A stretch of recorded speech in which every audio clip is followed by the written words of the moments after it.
للذين أحسنوا الحسنى وزيادة ولا يرهق وجوههم قتر ولا ذلة أولئك أصحاب الجنة هم فيها خالدون والذين كسبوا السيئات جزاء سيئة بمثلها وترهقهم ذلة ما لهم من الله من عاصم كأنما أغشيت وجوههم قطعا من الليل مظلما أولئك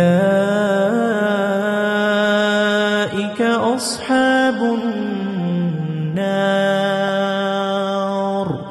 هم فيها خالدون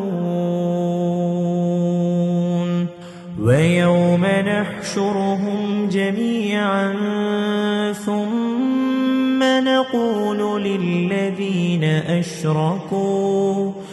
ثم نقول للذين أشركوا مكانكم أنتم وشركاؤكم فزيّلنا بينهم وقال شركاؤهم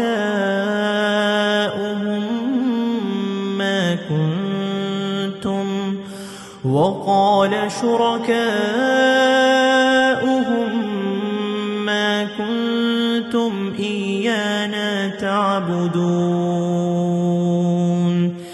فكفى بالله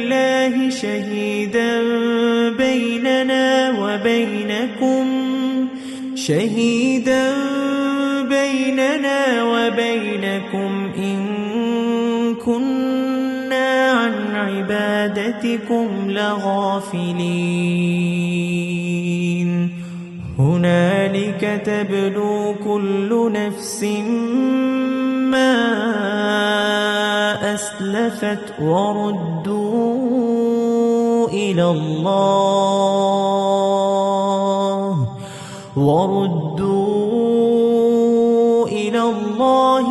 مولاهم الحق وضل عنهم